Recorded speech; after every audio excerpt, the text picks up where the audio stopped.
Saru ħaġa waħda, il-PPS sar Super 1-2. Iżda minkejja dan ix-xandir nazzjonali ma jistax jibqa' Super 1-2 u l-Partit Nazzjonalista se jibqa' jinsisti li tittieħed azzjoni kontra min ħad deċiżjoni biex il-kelma tal-oppożizzjoni tkun imrażna. Hekk sostnew is-Segretarju Ġenerali tal-Partit Nazzjonalista Michael Piccinino u Deputat Nazzjonalista Graham Bencini f'konferenza tal-aħbarijiet li saret it-tnejn filgħodu quddiem il-binja tal-PBS fi Gwarda Manġa. Il-PBS dak li suppost huwa x-xandir pubbliku, x-xandir tal-poplu, ivenda ruħu bħala Super 1-2.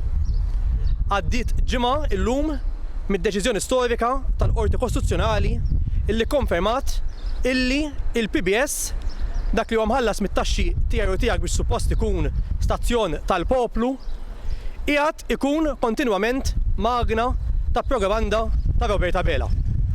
Jiċċensura u jipprova jalaqħal kull min jipprova jwassal messaġġ differenti u ta' kritika lejn il-Gvern Laburista.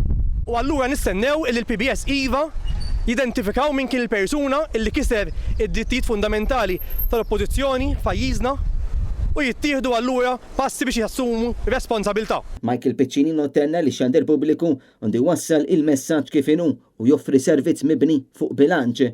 Graham Bencini minnaħa tiegħu qal il-fondi pubbliċi għandhom jintużaw biex jirriflettu tassew il-libertà tal-espressjoni, bil-fondi pubbliċi jintużaw għal pubbliku u mhux biex igawdi biss il-Gvern ta' Robert Abela. Din il-ġimgħa komplet saħansitra anki ċensura.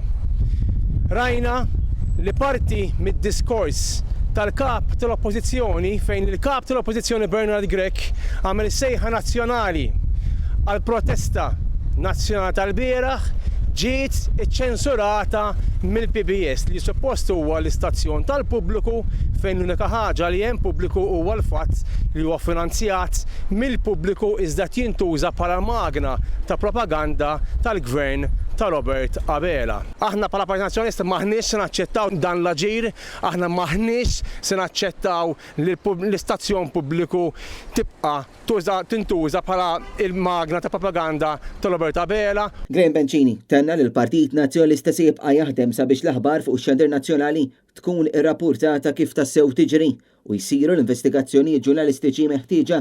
It-tnejn li għadda l-Qorti Kostituzzjonali preżeduta mill-Prim Imħallef Market Kutu u l-imħalfin Giannino Caruana De Maio u Anthony Allul mhux biss ikkonfermat sentenza tal-Prim Awla tal-Qorti Ċivili li kienet laqet talba tal-Partit Nazzjonalista u dikjarat li l-awtorità tax-xandir naqset milli tassigura li tinżamm imparzjalità dwar ħwejjeġ ta' kontroversja politika imma żiedet il-ħlas ta' danni minn 1,500 euro għal 5,000 euro. Il-qorti kkonfermat ukoll li l-awtorità tax-xandir ma ġietx bħeffa meta x-xandir nazzjonali għal żmien konsiderevoli naqas li jobdi l-ordni tagħha fil-każ tax-xandira dwar il-flyover tal-Marsa.